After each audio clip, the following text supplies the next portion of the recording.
everyone, it's Alisa Tilsner and I'm a Stampin' Up demonstrator from Australia. Today we are going to be creating with the Plentiful Plants stamp set. I actually had to just quickly check the name on that one, but we are going to do a nice bright thank you card with this one. Let's get started first. Let's take a look at the stamp set and the die. So the Plentiful Plants stamp set has 15 images and they are photo polymer again. This one is great. I love the texture in the images and I love that there is shading already on the stamp images and they come up really lovely. The pots come up beautifully when stamped, so it's just got that nice little bit of extra texture. But we also have some bold images if you want to mix and match some of your images and textures. We have got some really nice lovely sentiments. I'll be using a little note with the biggest thanks, and it's actually quite perfect because I am just doing a note card sized a note card sized card. Okay. So this also comes with a matching die, and the die is called Perfect Plants die. So again, if you're purchasing them together, you'll get a 10% discount. So this one has dies that will cut out pretty much all of the images, well, most of them, I do believe, the pots and some of the leafy images, but it also has some little extras so that you can actually add to some of your stamped images. And we've got a little macrame basket here as well that will take this pot here, and other little pots as well that you can enhance. So that is a really great die as well. Now I am using another set, but I'm only using one image from that, and I will explain that as we get along. So let's get started in our card, and we will stamp our Plentiful Plants first, I think. So let's get that done. Really super easy. I keep forgetting that I'm prepared and I have them out already. So what I'm going to do is using the colors Balmy Blue, Polished Pink and Granny Apple Green, because I think that they just go beautifully together. So I'm going to do the pot in the Polished Pink. Now there is a designer series paper that go with this. They're very sort of like terracotta and cinnamon colored, so they're not bright colors. They are absolutely gorgeous, but I thought I am going to go bright here. So have a look at that. Let's have a nice big bright pink pot. I'm making up words today. Okay, and we're going to do some Granny Apple Green for the leaves. So stamp that down. Beautiful. So I am just going to go ahead and die cut these. I can probably just use my, whoops, dropping things as well. I can probably just use my mini machine for this one today. I think I've got enough, so it's quite big enough. So I am going to go ahead and do that.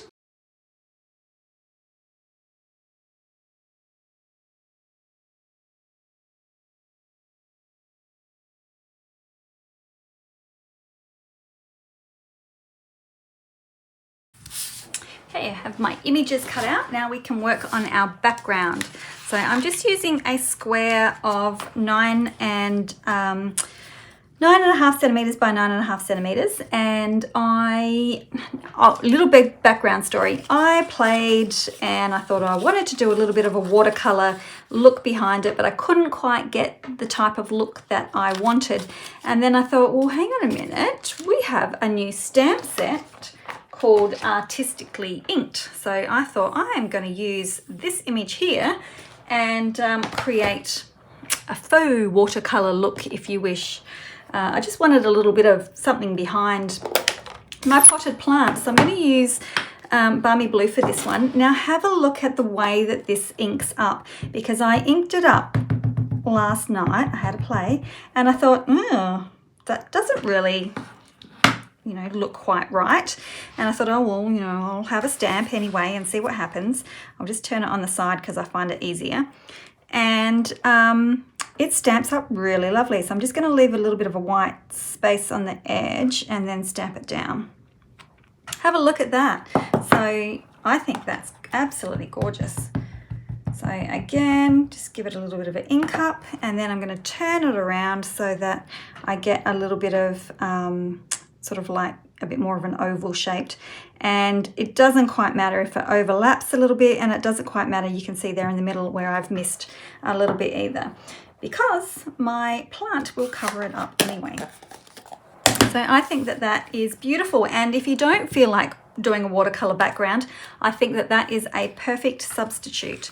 So our card is pretty quick from now on. Again, I am using just a little scrap of card, so I'm going to adhere that to the side. My goodness, we are having a very rainy day. Now make sure I got my adhesive on the right side. Very rainy day today, which is really good because we have not had rain for quite some time. So I'm just getting a slither of that to adhere on that side. Okay, what I'm going to do is actually put that aside because I'm getting ahead of myself. I have got a piece of polished pink cardstock, and I am going to white emboss my sentiment, which is a little note with the biggest thanks. So what I'm going to do is white emboss that. I've got everything that I need to do that. I will speed this a little bit up. So basically, if you've never embossed before, stamp in your Versamark ink, which is a sticky ink, pop your powder on it, dust it off, and then heat set it with the heat tool. And then what I'm going to do is just slice up the text. So I want them in 3 separate pieces. So that is what I'm going to go and do ahead.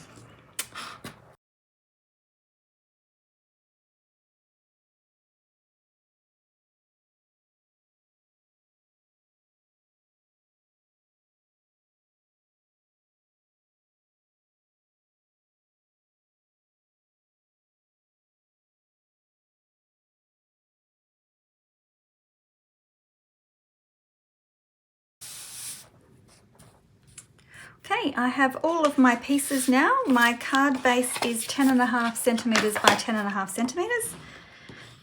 And 10.5 by 21, sorry, 10.5 by 21, scored at 10.5. Goodness me.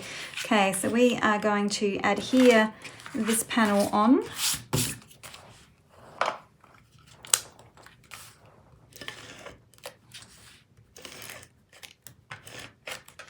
And you can make it either a top folding card or a side folding card.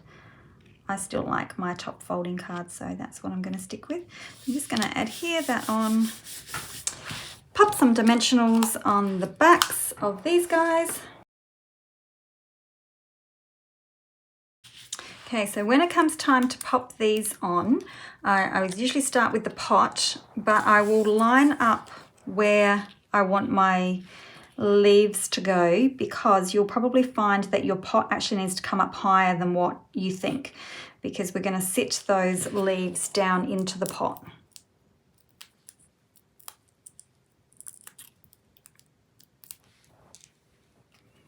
So we just tuck them down. Okay, and then I'm going to start with my sentiment. I think I want to end up having them all, oh, it's not going to work. I might just have to do this one a little bit different to my earlier card and have them perhaps all starting from this side. I wanted them all lining up this way, but I'm not sure if I'm going to get that. If I snip that off, I probably will. So let me just get that a little bit closer. There we go. Now it will probably work. Yep. So I'm going to start with my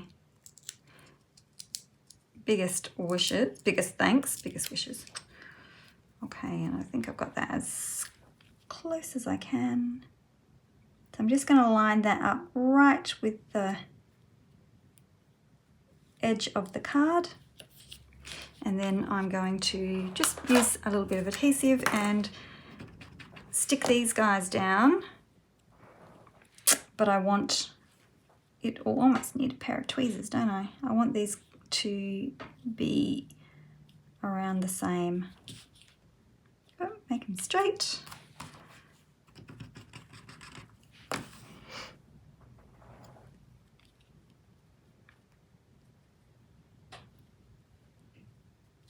There we go, a little note with the biggest thanks. And now to finish it off with just a tiny, tiny little bit of embellishment, we have got these gorgeous little shaker shapes designed to go in shaker cards, but doesn't always have to be. So these guys come in polished pink and granny apple green and daffodil delight. So you can actually, you could put the granny apple green on here if you want, but I'm just going to use one little heart and using my take your pick tool to make life a little bit easier while I'm picking things up. So I'm just going to pop a little heart down here, a little bit of adhesive, and just let that stick on there for a bit. So there we have it. My super bright. I often find that if I pull out the designer series paper, I get stuck in using just the designer series paper colors. So I sometimes try and play with a stamp set before I look at the designer series paper so that I can branch out and use different colors, because this is a super sweet, bright card. So I hope you have enjoyed watching. All products that you've seen today can be purchased via my online store. I hope you like and subscribe, and we'll see you again soon. Bye.